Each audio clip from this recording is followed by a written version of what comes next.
Hello friends, I am Kanchan Vaidya from Electronics Department of Bureau Sound College of Engineering and Research. Today we are performing the practical of R&D subject. Today's practical is to measure and verify the port characteristics of E plane, H plane and EH plane, which is called as a magic tape. The objective of this experiment is to verify the port characteristics of the EH and magic tape planes. So, by performing these practicals, students will be able to understand how the port characteristics can be verified and to observe its reading, which plane will give the output in 180 degree phase shift, or which output will be same as it is, and why EH plane is called as a magic tape. So, that is the objective of the experiment. So, look at the diagram of H plane. H plane has three ports. Port 1, port 2 and port 3. We can see the H plane here. See, this is a diagram and the actual H plane. Port number 1, port number 2 and port number 3. So it is like this. Now, here, while taking the output or giving the input, if we consider the port number 3 as an input port, and input is given at this port, you will get the output at the other two ports, that is port number 1 and port number 2. Now we see E plane. In E plane, it is like this. E plane also has three ports, port number 1, port number 2 and port number 3. Here also we can give the input from any of the ports and we can take the output at the other ports. Now, the combination of these two ports, the combination of E plane and H plane is a magic tape. This is the addition of these two planes. I will show you what is a magic tape. See, this is a magic tape. It is the addition of E plane and H plane. Now, if we see 1, 2 and 3, this is H type, H plane. 1, 2 and 3. These three ports will work as a E plane, and addition of these E plus H will give you a 4-port device, that is a EH plane, called as a magic tape. Now, how magic tape and the E and H plane will work, I will tell you one by one. H plane tape, it is a junction which is formed by cutting a rectangular slot along with the main waveguide and attaching another waveguide, the side arm, called as the H arm, as we can see in the figure number 1. The port 1 and port 2 of the main waveguide are called as the collinear ports, and port 3 is the H arm, or we can call it as a side arm. So H plane T is also called because of the axis, because the side arm is parallel to the planes of the main transmission line. And as all three H arms lie in the plane of the magnetic field divides itself into its arms. Therefore, this is called as a current junction. Now, in the theory part, we have already studied about its S matrix, and from the S matrix we have verified its cases. So, in that case, if the input is given at port number 3, and if we consider no inputs at port number 1 and 2, what will we get? If TE mode is allowed to propagate into port number 3, the electric field lines do not change their direction when they come out of port number 1 and 2. Hence, it is called as the H plane tape. The waves that come out of port 1 and 2 are equal in phase and equal in magnitude. In E plane T, this is not the case. In E plane T,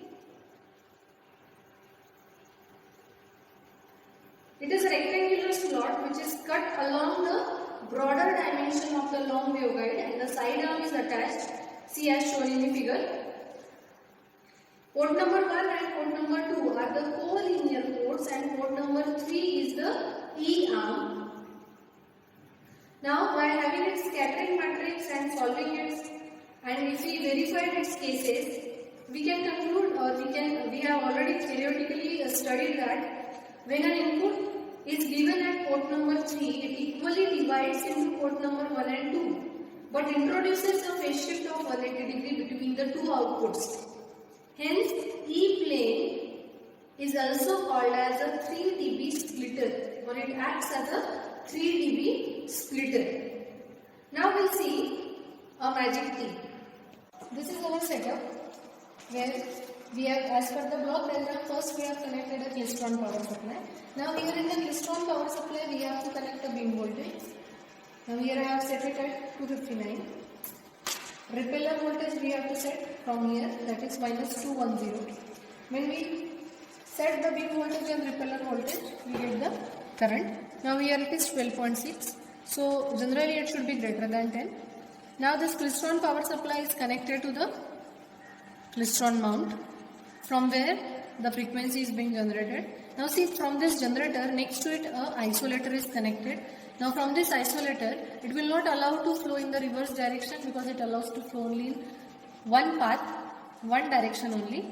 So it is always connected next to the generator. Frequency meter. This is variable attenuator, and the detector mount is connected. Now here you can see the detector mount is connected to the CRO, and we are getting a waveform of square wave. It means our setup is working. Now we will connect E plane, H plane and magic T, because we have to verify these ports at the setup. So first I will connect the H plane T. Now we have connected E plane. Input is given at port number 1. Output we are checking at port number 2 by connecting a detector mount. And see, at the third end I have closed it with a matched termination. Now by connecting this here, we are getting the output at port number 2. We are getting the output, you can see on the screen, it is 0.6 volt. Now again I am going to change the port. Now what we'll do, now here we have given the input, we'll keep it as it is. Now we'll change the port. Like match termination will be connected at port number 2 and detector mount will connect at port number 3. Now I have changed the port. Now here input port is same at port number 1. Now we are checking output at port number 3 and port number 2 is terminated with a matched termination.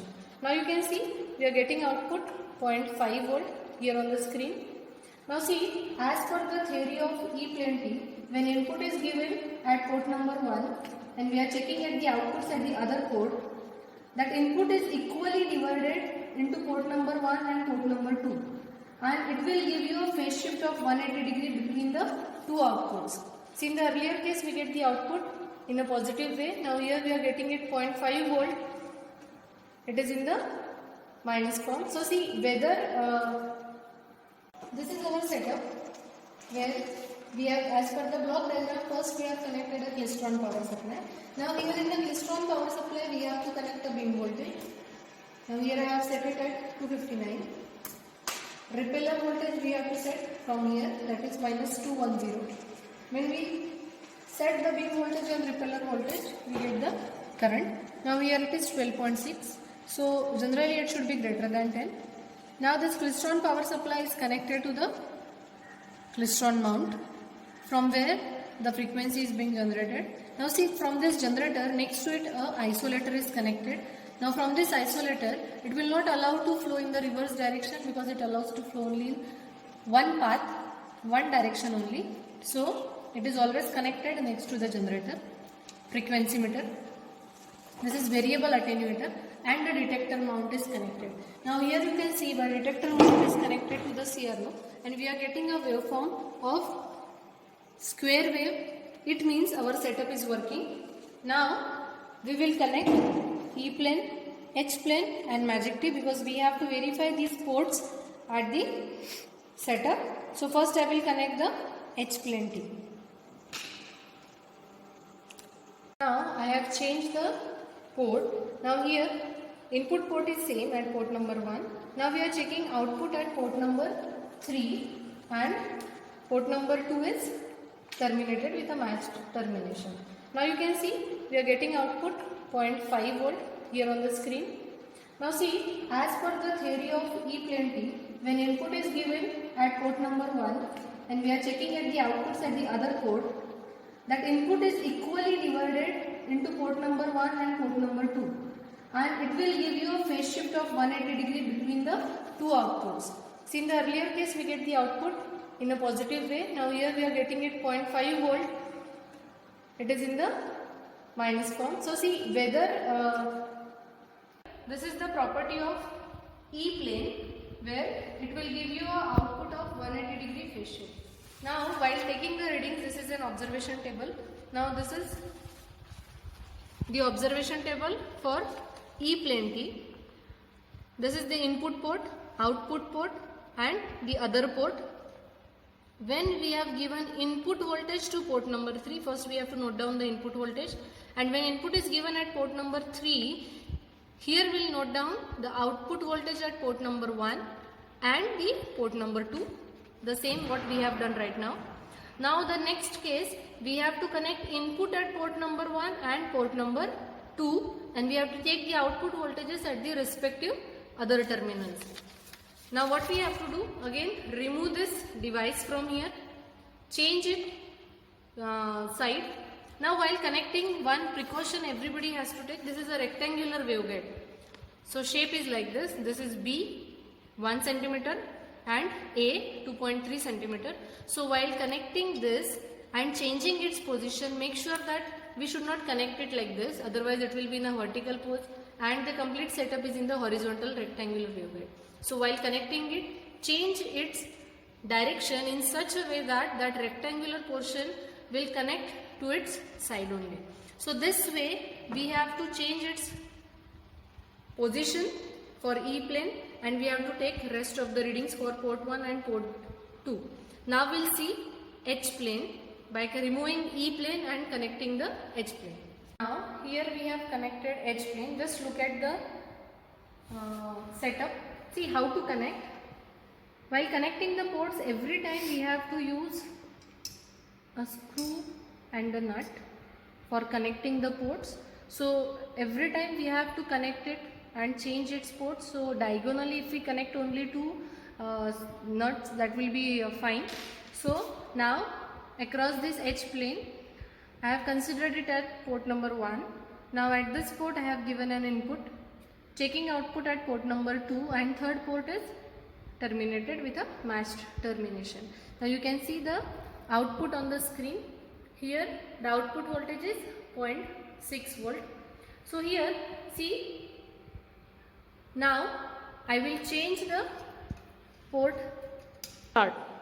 Now here in this H-plane we have changed the port. We are taking output at port number 3 and 2 is connected with a matched termination. Now you can see the output on the screen. It is 0.8 volt.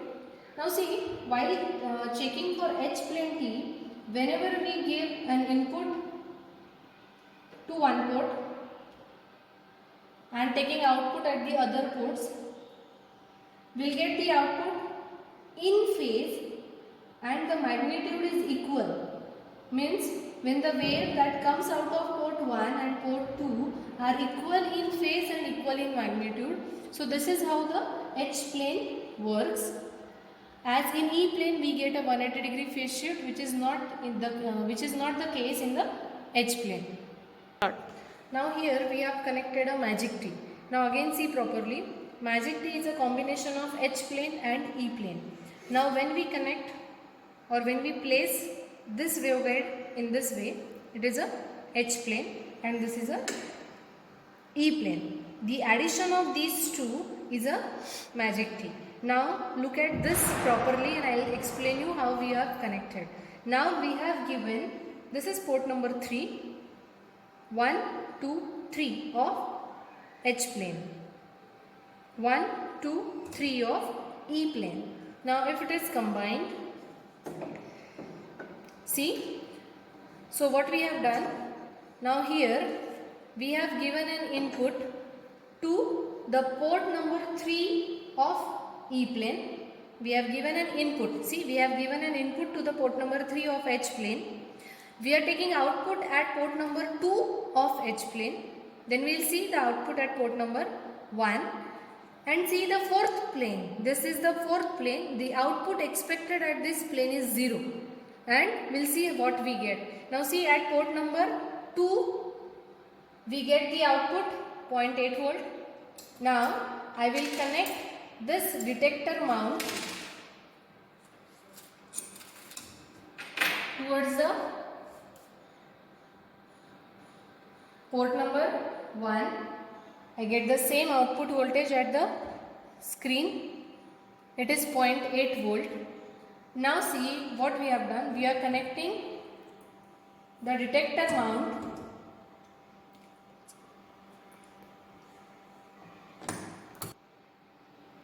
Now when we have connected detector mount at port number 1 and port number 2, we get the readings 0.8 volt and 0.8 volt.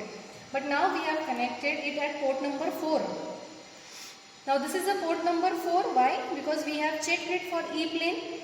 This is the added plane from port number E. So at port number 4, when we have connected the detector mount, you can see on the screen we get 0 volt. We get the output voltage as 0 volt. So here, as per the properties of magic T, see, we have seen the device. This is the magic actually. Whenever we give input at port number 3 of E plane or at 1 and 2 of E plane, we get equally divided output at the other two ports. But the fourth one is 0. That is why it is called as the magic T. Now what is the magic behind it? Here, all the ports, like the port number 1 and 3, it is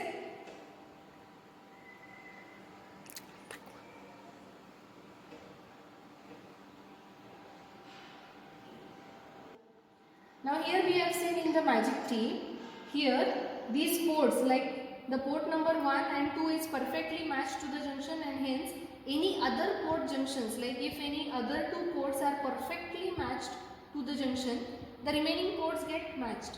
Now here we have seen when the power is fed into port 1, nothing comes out of port 2, and even though there are the collinear ports. So when input is given at port number 3, nothing comes out at port number 4. So that is the magic. When you give input at port number 1, nothing will come out of port number 2. Why? Because 1 and 2 are collinear ports and 3 and 4 are the collinear ports. So that is why it is called as a magic T, as it is a combination of these two ports. See, this is a combination of H plane and E plane. Now this way we have to take the readings for E plane, H plane and magic T. So now as per the observation table, see, I have noted all the readings. So these are the readings of H plane, E plane and magic T. When we have connected the input at port number 3, initially before connecting the device, we have to take the input voltage on the screen, on the CRO. After taking this reading, we will take the output at port number 1, then at port number 2. This is the case for H plane and E plane, because here we have 3 ports. So we have to check at 3 ports only, 3, 1 and 2. Now for magic T, we have 4 ports. So we have to mention when we are placing the device into H type and when in the E type. So now just we have taken the reading when the device is connected in the H plane T mode. So at port number 3 we had given the input, that was 1.3 volt. When output is taken across port number 1 and port number 2, we get equally divided output, but at port number 4 we get 0 volt. Why? Port number 3 and port number 4 are collinear ports. Now same way we have to change its position and we have to take the reading at port number 2, 1 and 4, and we have to verify the output voltage at the other ports. So this way we have to take the readings, and here we are verifying the port characteristics of the microwave E, H and a EH, that is a magic T junction. So note down these readings and calculate the power. Now see, here we have done the calculations. For E plane, we said as per the definition of it, it is a minus 3 dB splitter. So output voltage, input voltage for any one of the reading you can calculate it in this way. Now before starting the setup, I had already set the complete setup. So for setting the current, you can set repeller voltage as minus 219 volt and beam voltage at 254 volt. So just nearby values of these 219 and 254, if you set the repeller and beam voltage, you will the current at 12.1, which should be most probably it is greater than the 10 point or greater than 10. So this is how you can perform the practical for E, H and Magic Key. Thank you.